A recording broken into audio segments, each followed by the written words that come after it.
Et salut à tous, aujourd'hui on se retrouve donc pour une toute nouvelle vidéo où je vais vous parler de mon éditeur en fait je développe. Donc en fait quand j'ai mon site effectivement que vous voyez là, donc si vous ne connaissez pas aussi bien sûr mon site par la même occasion, allez-y, donc c'est le site dudev.com, vous allez retrouver justement donc toutes les vidéos sous forme d'articles également et vous allez pouvoir apprendre aussi d'autres langages pour constituer et développer votre propre site web.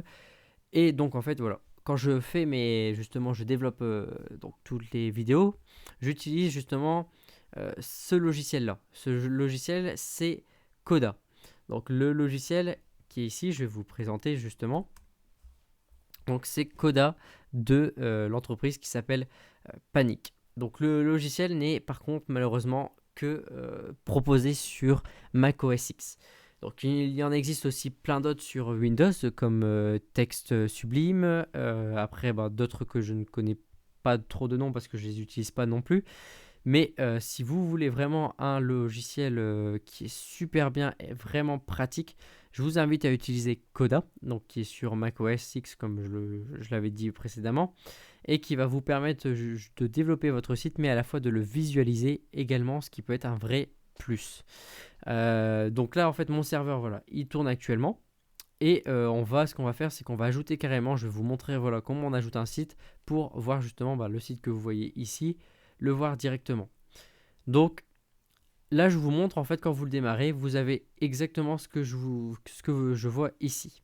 Donc là, actuellement, il y a mon site voilà, c'est le site du dev que je développe, qui est ici mon projet. Ici, c'est YouTube, donc c'est le site que que vous suivez justement de A à Z. Donc d'abord, c'était le site que je créais, puis le forum, etc. Et ici, c'était voilà, un site que j'ai fait, un tuto pour justement commencer mes propres vidéos. Donc j'ai commencé avec ce site-là au début. Donc ce qu'on va faire, c'est qu'on va rajouter au début un site carrément. Donc, on va rajouter un site qui est ici. Donc vous faites un plus qui est là, où vous pouvez également faire aussi un clic droit. Votre clic droit, vous allez faire justement ajouter un site et vous retrouvez aussi la même interface. Donc là, au niveau de mon site, vous voyez, bon, il s'appelle Dawin, donc je vais exactement le remettre aussi au niveau du nom. Donc le nom, je vais mettre voilà, un beau nom avec une majuscule. Je vais mettre l'URL locale, donc l'URL locale qui est celle-ci. Je vais la copier, je la mets là. Et je vais donner aussi, définir directement donc, la racine locale. Donc si vous avez votre site qui est en URL distant et que votre serveur permet directement de modifier à distance, alors vous pourrez directement mettre l'URL distante. Mais si vous ne pouvez pas, ne le mettez pas. Donc ici, je vais définir. Donc je reviens ici. Je vais dans... là, je vais remettre ça comme c'était avant. Et je reviens ici, je vais dans mes sites. Et mon site, c'est projet 1. Donc là, j'ai spécifié la racine locale du projet que vous avez au-dessus. Je vais dire que les fichiers ici sont suggérés, voilà, suggérés des fins de mots. Utiliser la publication, donc les fichiers locaux modifiés seront placés en file d'attente dans la barre latérale publiée. Oui, donc là, non, je peux pas, parce qu'il me faut forcément une racine distante. Donc, on va dire OK, c'est tout. Là, c'est si vous avez un serveur, donc mettre un serveur, donc si vous avez un propre serveur, vous mettez votre serveur, vous mettez tout ce qui va bien au niveau des URL, etc. Bon, là, moi, actuellement, je n'ai rien, donc je mets par défaut. Terminal, si vous faites aussi du SSH, donc vous pouvez également aussi mettre. Les sources, c'est si vous utilisez un référentiel Git, donc si vous voulez mettre directement votre code sur Git, vous pouvez également faire. Donc si vous avez un compte, vous pouvez carrément créer une connexion avec. Et si vous voulez carrément voir vos bases de données. Donc là, vous pouvez utiliser MySQL par socket. Donc moi, je vais utiliser par socket. Pour vous montrer comment ça fonctionne avec MemPro, donc c'est très simple, vous allez sur le WebStar. Ici, on a la socket qui apparaît. Vous faites un copier. Sur la socket, voilà, moi je la colle ici, carrément. L'utilisateur, c'est simple, c'est root. Ici, c'est la même chose, root. Et la base de données initiale, c'est, donc là je ne me rappelle plus du tout, mais c'est facultatif, donc c'est pas si grave. Et là je vais faire enregistrer. Et en toute logique, si tout va bien, voilà, vous voyez, on voit directement le site. Donc on voit un aperçu du site.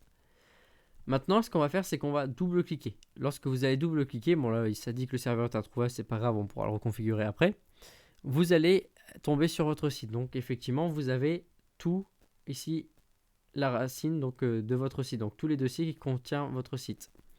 Là, bah, vous avez une première page. Ici, vous avez les fichiers, donc les fichiers aussi du site. Et pour le serveur, donc par contre, ce qu'on va faire, c'est qu'on va peut-être voilà, essayer de le remettre comme il faudrait. Donc, on est sur les bases de données, l'utilisateur c'est bon, la socket c'était bon aussi. Donc Lost c'est ça, donc je pense pas qu'on a besoin de mettre Lost. Je vais regarder, attendez, hop, voilà, ce qu'il y a d'autre. On a serveur MySQL, donc avec le nom du serveur, peut-être ici ça ira plus vite, local host. On a le port également, le port c'est 8889. On enregistre. Voilà, je reviens ici, je me refais reconnecter. Bon, toujours introuvable. Je vais retenter une dernière fois. Et si ça marche pas, bon, c'est pas grave. C'est vraiment, on va dire, en plus, c'est pas obligatoire de mettre ça. Je vais voir si on peut définir. Bon, je remets ce que j'avais mis ici. Voilà, hop. BD initial, donc ça doit être projet. Peut-être 1. J'enregistre. Je vais dedans. Je me reconnecte. Bon, le serveur est introuvable. Bon, ce n'est pas grave. Bon, sachez qu'en fait, vous pouvez aussi configurer ici. Bon, là, j'ai pas réussi. C'est pas si grave. Bon, c'est pas si grave en soi. Donc, hop, j'efface. Voilà, c'est parfait. Donc, dedans, ce qu'on peut faire également. Donc, imaginons vous allez sur l'index.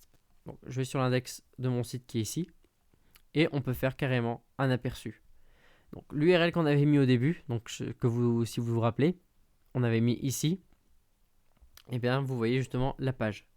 Donc, si, imaginons, je prends une autre page, donc je prendrai la page, quelle page je pourrais prendre profil. Si vous faites un aperçu, vous n'aurez pas la page profil. En fait, la page, justement, va en toute logique, voilà, elle revient sur la page principale. Pourquoi? Parce qu'il n'y a pas de session. Par contre, si vous allez vous connecter dedans, là, je sais vraiment pas du tout qu'est-ce qu'il y a comme URL dedans.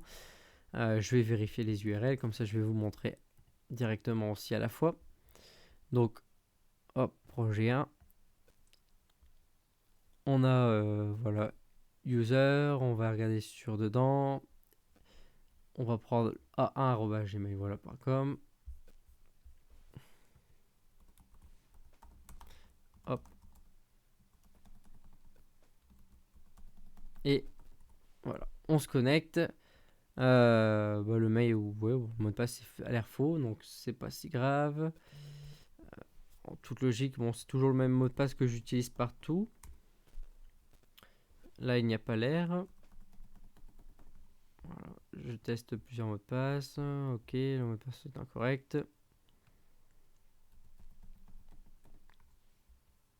Non, bon. Hop. Bon, c'est pas grave, le mot de passe, je me rappelle plus du tout ce que j'avais mis dedans. Peut-être que si j'utilisais justement un autre, bon voilà, A4, je vais tester celui-là.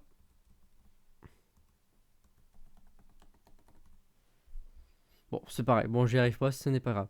Ce qu'il faut, bah, c'est juste que voilà, je fasse une inscription, je vais vite fait m'inscrire au niveau d'une personne. Je vais mettre Toto.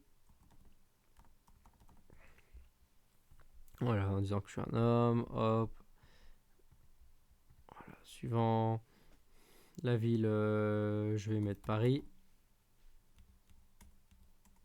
Voilà, le mail, je vais mettre toto@gmail.com. Le mot de passe, voilà, et la confirmation du mot de passe, et je vais m'inscrire. Voilà, c'est parfait. Donc dedans, je me suis inscrit, je dois être dans les derniers, donc je vais regarder au niveau des dernières, voilà, on va mettre 250 affichés, et je ne sais pas, je ne vois pas du tout. Hop, je sais pas du tout du coup si c'est cette base là que j'avais utilisée ou si c'était une autre base, mais je pense que c'est cette base là, donc je voudrais bien vous montrer quand même un petit peu. Voilà. Bon, ce qu'on va faire, c'est qu'on va faire une requête SQL, c'est simple, on va sélectionner le dernier utilisateur justement de cette base là. Voilà, hop. Voilà, et on va faire descendant. Et on va l'exécuter. Donc la dernière qui a été faite, c'est celle-ci. Donc bon, j'ai même pas, non, moi j'ai même pas créé mon utilisateur. Bon, c'est pas grave. Bon, c'est voilà. Donc entre guillemets, en fait, vous pourrez voir bon, l'aperçu si effectivement, bon, j'avais eu un aperçu de ça, mais bon, c'est pas grave. Donc voilà comment ça fonctionne. Donc c'est très simple. Après, ce qu'il suffit de faire, c'est que bah, vous créez votre page. Vous sélectionnez, donc voilà, je dis voilà, je veux ma page. Si vous voulez voir bah, votre base de données, si votre base de données, bah, bien sûr, elle fonctionne. Bon, là, vous voyez qu'effectivement, ça met comme quoi que ça ne fonctionne pas. Mais c'est pas si grave que ça. Voilà, si je mets peut-être par socket, j'avais mis le serveur, je vais faire copier. Je remets ici la socket. Voilà, vous voyez que je suis connecté directement sur ma base d'utilisateurs qui est ici. Je peux voir également le contenu qui est ici de tous mes utilisateurs que vous avez là. Donc ce que je vais faire, c'est que je vais carrément m'inscrire dedans. Donc je vais remettre carrément ce que j'avais fait. Voilà, Toto, hop. Je mets le 2, je prends un mois aléatoirement, je prends une date aléatoirement. Je remets la ville. Ici, je remets voilà, toto@gmail.com. Je fais suivant. Et je m'inscris. Donc, il me dit qu'il y a une erreur quelque part. Je reviens. Le mail il existe déjà. Ah bah ok. Bon, en fait, c'était le mail qui existait déjà. Donc, je vais mettre Toto 1. Et je vais reconfigurer. Voilà. Je vais me réinscrire. Donc, cette fois-ci, j'espère que je vais bien voir mon utilisateur.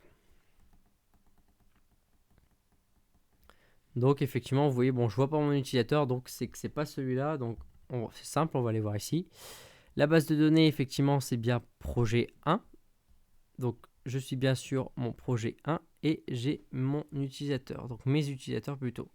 Donc dedans, j'ai mes utilisateurs et en fait, on voit pas absolument pas mes utilisateurs, je ne sais pas pourquoi. Donc peut-être qu'il n'y a plus de connexion à la base de données. Bon, c'est pas si grave que ça. Ce que je vais faire, c'est que je vais tester voilà, l'adresse, savoir si on peut se connecter. Bah voilà, on peut se connecter parfaitement. Donc je pensais qu'on n'aurait pas pu se connecter, mais on arrive à se connecter. Et donc vous voyez que justement ici, si je refais la même chose que ce que j'ai fait avant, donc je refais là, je remets Toto 1, voilà, avec le bon mot de passe. Et dedans, vous voyez que ici, on a bien fait cette fois-ci la page. Donc on a bien l'aperçu, on a bien la page. Donc si je prends une autre page qui existe déjà, donc imaginons je vais prendre la page message qui est là. Si je fais un aperçu, cette fois-ci vous voyez bien que j'ai bien la page qui apparaît. Donc là au niveau on va dire la messagerie. Alors qu'avant on aurait été, si je m'étais déconnecté, on n'aurait pas eu cette page là justement.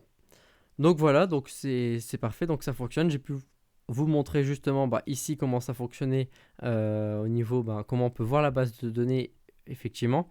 Donc bon après je me rappelle pas pourquoi justement ça fait ça, donc peut-être celle-ci. Voilà, c'est celle-ci. Donc je m'étais juste trompé, vous voyez, donc c'est simple. Ce qu'on fait, c'est qu'on va là, ici, on vient sur le dedans. Donc là, vous voyez, ça tourne actuellement. Donc je reviens ici, je vais me faire, je vais voir si on peut se déconnecter. On peut utiliser d'autres. Bon, voilà, c'est tout. Je suis dedans. La structure, voilà, le contenu. Donc c'est parfait. Vous pouvez faire donc du coup dedans, vous pouvez ajouter carrément une colonne. Donc vous ajoutez, voilà, un nouveau nom. Dedans, une fois que vous êtes ici, vous pouvez aller sur la structure, vous pouvez carrément me dire tiens j'ajoute, ici dedans vous pouvez faire, carrément modifier s'il faut le champ, faire des requêtes également, vous pouvez sélectionner, supprimer, insérer directement, etc. Donc vous voyez en fait vous pouvez réellement faire pas mal de choses dedans. Donc j'espère que cette vidéo sur la présentation de Coda, ça vous a plu, que ça vous a aussi aidé à apprendre comment utiliser Coda un peu mieux et plus facilement. Vous voyez que c'est quand même quelque chose d'assez puissant parce que vous avez juste à démarrer justement votre serveur qui est ici Et dedans, en fait, vous avez tout. Vous avez votre éditeur à la fois, mais vous avez aussi votre aperçu. Donc, vous pouvez voir votre aperçu.